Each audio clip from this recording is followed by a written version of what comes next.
जेव्हा गरजेपेक्षा जास्त तुम्ही एखाद्या व्यक्तीची काळजी करता तेव्हा समोरची व्यक्ती तुम्हाला हलक्यात घेऊ लागते. कधीकधी काही शब्द मनात इतके खोल घाव करतात की ती व्यक्ती कायमची शांत होऊन जाते.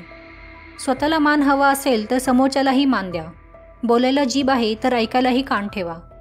कोणत्याही व्यक्तीला पहिल्याच भेटीत चांगलं समजण्याची चूक करू नका. जोपर्यंत समोरचा मागत नाही तोपर्यंत सल्ला देऊ नका.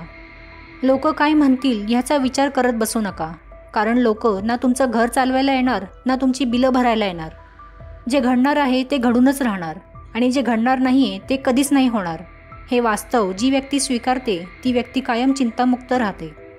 जी व्यक्ती कायम स्वतःच्या इच्छा आणि अपेक्षांचा विचार करत असते ती व्यक्ती कायम दुःखी राहत असते. माणसाचे मनच त्याचा मित्र किंवा शत्रू असते.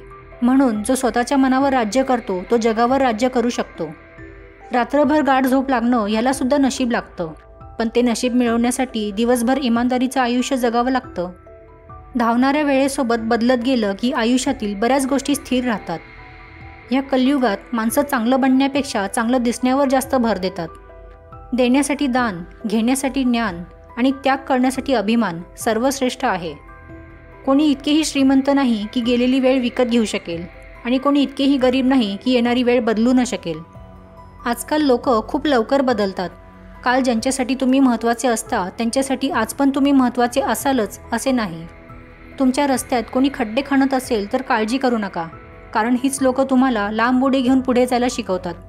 जसे प्रत्येक मार्गात काही ना काही अडचणी असतात तसेच प्रत्येक अडचणीतून बाहेर पडण्याचा कोणता ना कोणता मार्ग असतोच. लक्षात ठेवा, चांगले दिवस बघण्यासाठी वाईट दिवसांचा सामना करावाच लागतो.